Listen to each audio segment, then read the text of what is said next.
हमने एल्कोलॉइड वाला topic start किया हुआ था, जिसमें हमने लास्ट लेक्चर में उसकी जो है अकरेंस के बारे में स्टडी किया था, उसकी हिस्ट्री और उसके इंट्रोडक्शन को स्टडी किया था। उसके अलावा कुछ हमने उसके फिजियोलॉजिकल इफ़ेक्ट्स को भी डिस्कस किया था, जो कि फिजियोलॉजिकल इफ़ेक्ट्स को एक दफ़ा दोबारा देख लेते हैं कि फिजियोलॉजिकल इफ़ेक्ट में जैसे कि हमारे पास है नारकोटिक एनाल्गेसिक्स है। उसके अलावा हमारे पास मसल रिलैक्सेंट, यानी कि मसल रिलैक्स करने के लिए हम जो है कौन सी ड्रग यूज़ करते हैं, जो कि है पेपावेरिन, मॉर्फिन, एट्रोपिन, क्विनीन। ये सारी ड्रग्स हैं जो कि फिजियोलॉजिकल इफ़ेक्ट के लिए इस्तेमाल किया जाता है। फिजियोलॉजिकल हम कहते हैं कोई भी आपकी जिस्मानी अगर आप देख लें कोई भी प्रॉब्लम हो जाता है तो उसके लिए मुख्तलिफ ड्रग्स, कुछ एंटीबायोटिक्स इस्तेमाल की जाती हैं, जैसे एंटी मलेरिया के लिए एनालिप्टिक्स के लिए एट्रोपिन है, एंटी मलेरिया के लिए क्विनीन है। तो ये सारी ड्रग्स हैं जो कि इनके लिए एज अ रिलीफ यूज़ की जाती हैं। उसके अलावा हमने बात की थी साइको एक्टिव अल्कलाइड के लिए। साइको एक्टिव में जो है जहनी तौर पे जो दबाव होता है, या आप कह लें कि जो नर्वस सिस्टम को इफ़ेक्ट कर रहा होता है, उसको हम साइको एक्टिव बोलते हैं। तो ये क्या है कि ये अफेक्ट करता है सेंट्रल नर्वस सिस्टम को। ठीक है। उसके अलावा इसमें कुछ कैटेगरीज़ हैं साइको एक्टिव कंपाउंड की, जिसमें स्टिमुलेंट्स है, हेलोसिनोजेंस है, डिप्रेसेंट्स हैं, यानी कि कुछ डिप्रेशन हो जाता है, या फिर हेलोसिन आपने नाम सुना होगा कि सेंसेस में नहीं रहता इंसान, तो उसके लिए भी कुछ ड्रग्स हैं जो कि इस्तेमाल की जाती हैं। यहाँ पे स्टिमुलेंट्स के लिए, हेलुसिनोजन के लिए जो ड्रग है वो अलग से बताई हुई है, और उसके अलावा डिप्रेसेंट के लिए जो ड्रग हैं वो अलग से बताई हुई हैं। जैसे कि स्टिमुलेंट्स की अगर बात करें, कोकेन है, एफिड्रीन है, कैफ़ीन है। उसके अलावा हेलुसिनोजन के लिए ट्रोपेन अल्कलाइड है, मेस्कालीन है। उसके अलावा जो है सिलोकाइबिन है, अर्गट अल्कलाइड है जिसको LSD भी बोलते हैं। मॉर्फिन जो है ये डिप्रेशन के लिए है। कोडीन और हीरोइन ये सब डिप्रेशन के लिए इस्तेमाल की जाती हैं। उसके अलावा ये हमने पढ़ लिया था अकरेंस। उसके अलावा इसकी क्लासिफिकेशन को भी हमने डिस्कस कर लिया था। नोमेनक्लेचर के बारे में भी हमने पढ़ लिया था।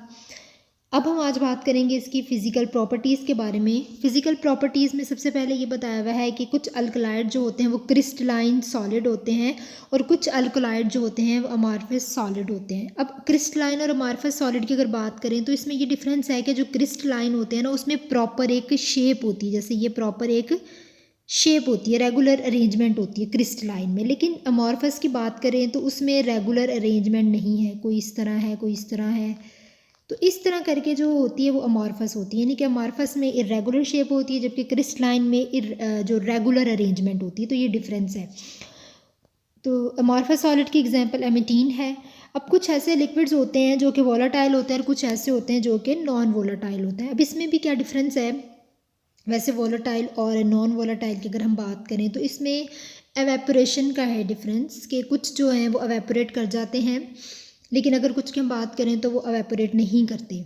रूम टेम्परेचर पे भी हम कह रहे हैं कि वो, जैसे कि नॉन वोलाटाइल की अगर हम बात करते हैं तो हम कहते हैं कि वो जो है नहीं करते एवेपोरेट। ठीक है। वोलाटाइल की अगर हम बात करते हैं तो हम कहते हैं कि वो जो है वो एवेपोरेट कर जाते हैं, इवन कि वो रूम टेम्परेचर पे भी एवेपोरेट कर जाते हैं। वोलाटाइल में निकोटीन है, कॉनिन है। नॉन वोलाटाइल में पिलोकार्पिन है और हायोसिन है। अगर इसके कलर की बात करें तो मेजॉरिटी जो अल्कलाइड की है वो कलरलेस होती है, लेकिन कुछ ऐसे हैं जो कि कलर्ड होते हैं। फॉर एग्जांपल यहाँ पे बताया हुआ है कॉल्चिसिन और बारबेरिन, ये येलो कलर की होती है। कैनाडीन ऑरेंज कलर की होती है। इसके अलावा जो हमारे पास सैंग्विनरीन साल्ट है ये कॉपर रेड कलर का दिखाई देता है। अगर इसकी सॉलिबिलिटी की बात करें तो कुछ अल्कलाइड जो हैं, जो alkaloidal bases and their salts are soluble in alcohol, यानी कि जो अल्कलाइडल बेसिस और जो साल्ट्स हैं वो अल्कोहल में सॉल्युबल होती हैं। जनरली जो बेसिस हैं वो सॉल्युबल होती हैं ऑर्गेनिक सॉल्वेंट, और इनसॉल्युबल होती हैं वाटर में, जनरली अगर देखा जाए। ये कुछ एक्सेप्शन भी इन्होंने बताई हुई हैं जो आप लोग पढ़ लीजिएगा, कि कुछ ऐसी बेसिस हैं जो कि सॉल्युबल होती है वाटर में। यहाँ पे इनकी एग्जांपल्स दी हुई हैं। कुछ ऐसी बेसिस हैं जो कि इनसॉल्युबल होती हैं, जो सॉल्युबल होती हैं और स्पेरिंगली सॉल्युबल होती हैं। यहाँ पे ये मॉर्फिन एग्जांपल दी हुई है, थियोब्रोमीन एग्जांपल दी हुई है। तो यहाँ पे ये कुछ एक्सेप्शंस के बारे में बताया हुआ है। अब अगर साल्ट्स की बात करें तो साल्ट्स जो होते हैं वो यूजुअली वाटर में हल हो जाते हैं, सॉल्युबल इन वाटर होते हैं। या हम कहते हैं कि इनसॉल्युबल या स्पेरेंगली सॉल्युबल होते हैं वो ऑर्गेनिक सॉल्वेंट में। अब एक्सेप्शन की बात करें तो यहाँ पे एग्जांपल दी हुई है कि जो साल्ट्स इनसॉल्युबल होते हैं वाटर में, उसमें क्विनीन मोनोसल्फेट आता है, और वो साल्ट्स जो कि सॉल्युबल होते हैं ऑर्गेनिक सॉल्वेंट में, उसमें लोबिलिन हाइड्रोक्लोराइड्स आते हैं, ठीक है, और ये सॉल्युबल होते हैं किसमें, क्लोरोफॉर्म में।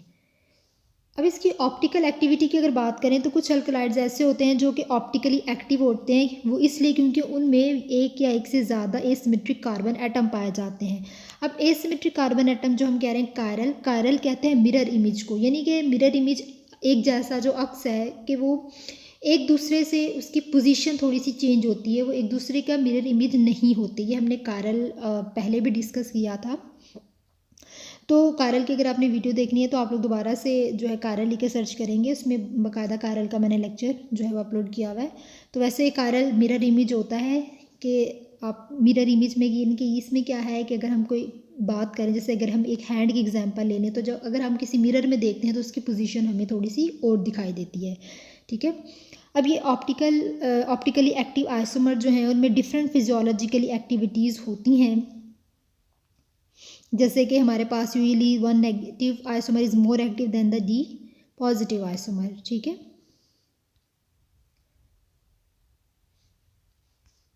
अब कुछ केमिकल टेस्ट के बारे में बताया हुआ है, जैसे कि वैगनर टेस्ट है जो कि रेडिश ब्राउन प्रेसिपिटेट है, मायर्स टेस्ट भी है, ठीक है, जिसमें क्रेमी प्रेसिपिटेट बनते हैं, ट्रू अल्कलाइड है। हैगर्स टेस्ट की बात करें तो जिसमें पिक्रिक एसिड है, येलो प्रेसिपिटेट बनते हैं और ये ट्रू अल्कलाइड है।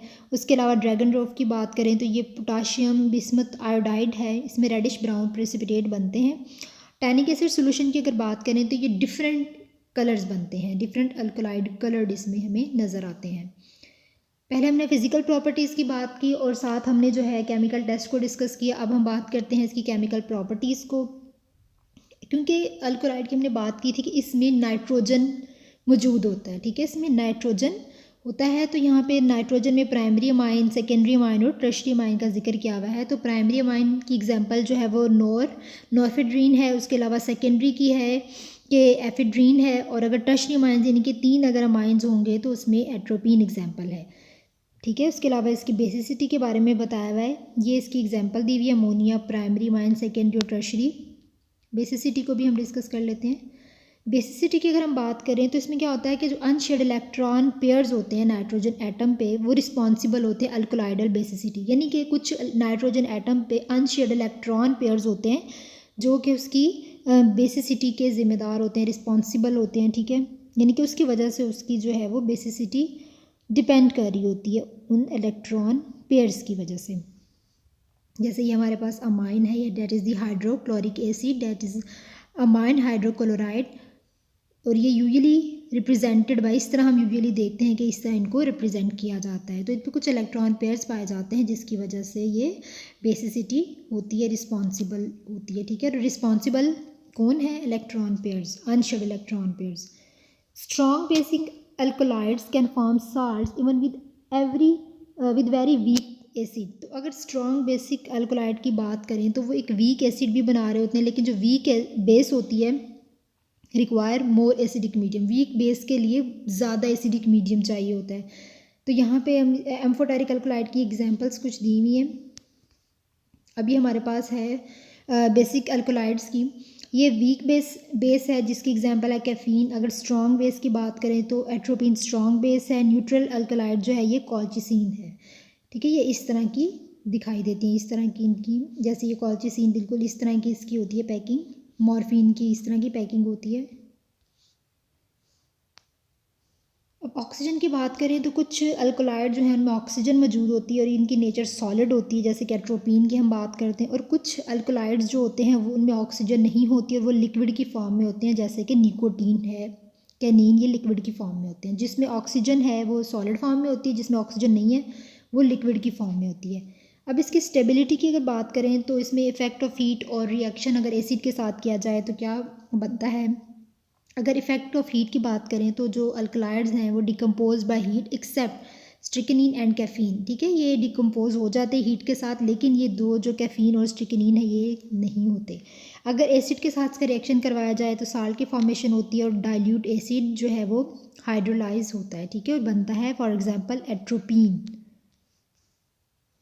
इसकी प्योरीफिकेशन ऑफ अल्कोलाइड की अगर बात करें तो इसकी प्योरीफिकेशन के लिए डिफरेंट मेथड हैं, जैसे कि हमारे पास gradient pH as alkaloids are basic.